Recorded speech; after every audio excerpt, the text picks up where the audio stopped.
മൂപ്പരെ കൂടെ ഇങ്ങനെ ട്രാവൽ ചെയ്യുമ്പോൾ നമ്മൾ കൂടുതലും സംസാരിക്കുന്നത് പറഞ്ഞ പോലെ സിനിമയെ പറ്റി തന്നെയാണ്. അപ്പോൾ പുള്ളി എന്നോട് കുറേ കാര്യങ്ങൾ ചോദിച്ചു, എന്താണ് ചെയ്യുന്നത്, എന്താണ് കാര്യങ്ങളൊക്കെ ചോദിക്കുന്നു. അപ്പോൾ നമ്മൾ ഈ സിനിമാ കാര്യങ്ങളും മുമ്പ് സംഭവിച്ച കുറേ സംഭവങ്ങളും കാര്യങ്ങളൊക്കെ നമ്മൾ പറയാണ്.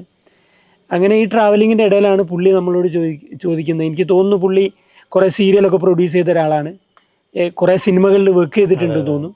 അപ്പോൾ പുള്ളിക്കൊരു സിനിമ പ്രൊഡ്യൂസ് ചെയ്യാൻ ആഗ്രഹമുണ്ട്, അതിൻ്റെ സ്ക്രിപ്റ്റ് നമ്മളോട് ചെയ്യാൻ പറ്റുമെന്നാണ് ചോദിക്കുന്നത്. അപ്പോൾ ലഡ്ഡു വെട്ടിയില്ലേ? അപ്പം തന്നെ, അതായത് എനിക്ക് തോന്നുന്നു ഉച്ചക്ക് ഫുഡ് കഴിക്കുന്ന ടൈമിലാണ് നമ്മളോട് ഈ കാര്യം പറയുന്നത്. ഏതാണ്ട് ഒരു വൈകുന്നേരം 7 മണി ഒക്കെ ആകുമ്പോൾ നമ്മൾ പിരിയുന്നുണ്ട്. അപ്പോഴേക്ക് തന്നെ നമ്മളൊരു ത്രെഡ് ഉണ്ടാക്കി. ആ ത്രെഡ് എന്ത് ചെയ്യുന്നു, പുള്ളിയോട് പറയുന്നു. പുള്ളി അത് ഓക്കെ പറയുന്നു. നമ്മൾ അടുത്ത ദിവസം തന്നെ നമ്മൾ എഴുത്ത് സ്റ്റാർട്ട് ചെയ്യുന്നു.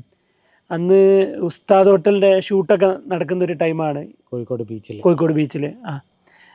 നമ്മൾ ആ ഷൂട്ട് കാണുന്നുണ്ട്. പകൽ ചില സമയത്തൊക്കെ നമ്മൾ ഷൂട്ടുള്ള അടുത്ത് പോയി നിൽക്കും. നമ്മൾ സ്ക്രിപ്റ്റ് എഴുതുന്നത് സ്കൈലൈൻ്റെ അവിടെ പുള്ളി ഒരു ഫ്ലാറ്റ് തന്നിരുന്നു നമുക്ക്. ആ ഫ്ലാറ്റിൽ ഇരുന്നിട്ടാണ് നമ്മൾ സ്ക്രിപ്റ്റ് എഴുതുന്നതും കാര്യങ്ങളൊക്കെ. രാത്രി മാത്രം എഴുത്ത് നടക്കുന്നത്? അതെ, അതായത് ഞാനും വർക്ക് കഴിഞ്ഞ് വരുന്നു, നിങ്ങളും വർക്ക് കഴിഞ്ഞിട്ട് ഫ്ലാറ്റിലേക്ക് എത്തുന്നു. നമ്മൾ രാത്രി ഫുൾ ടൈം ഇരുന്ന് കൊണ്ട് വർക്ക് ചെയ്യാണ്. അപ്പോൾ പുള്ളി ഡെയിലി വന്ന് നമ്മൾ ഓരോ സീൻ വായിച്ച് കേൾപ്പിക്കും. അപ്പോൾ പുള്ളി നമ്മളോട് പറഞ്ഞു, ഈ വർക്ക് ഭയങ്കര സ്ലോ ആണ്, ഇതൊന്നും കൂടെ ഫാസ്റ്റ് ആക്കണം. അപ്പോൾ നിങ്ങൾ പറഞ്ഞു എൻ്റെ കാര്യം. അത് എന്നോടാ പറയുന്നത്, കുറച്ചും കൂടെ ഫാസ്റ്റ് ആക്കിയാൽ നന്നാവുന്നല്ല.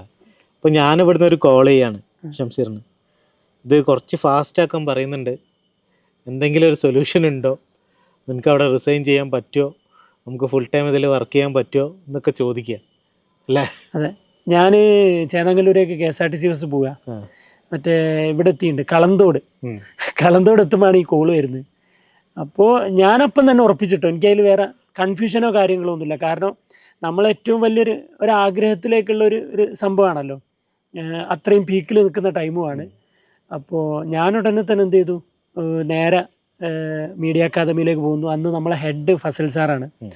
അപ്പോൾ ഫസൽ സാറിനോട് ഞാൻ പറഞ്ഞ് ഞാൻ റിസൈൻ ചെയ്യാണ്. എന്താ റീസൺ എന്ന് ചോദിച്ചാൽ ഞാൻ പറഞ്ഞു ഇതാണ് കാര്യം എന്നുള്ളത്. പുള്ളിക്ക് അറിയാം ഏതാണ്ട് എൻ്റെ ഇതാണ് നമ്മളെ മൂഡ് എന്നുള്ളതും കാര്യങ്ങളൊക്കെ. പുള്ളിയും പിന്നെ നിർബന്ധിക്കാനൊന്നും നിന്നില്ല. എനിക്ക് തോന്നുന്നു ഞാൻ തൊട്ടടുത്ത ദിവസം തന്നെ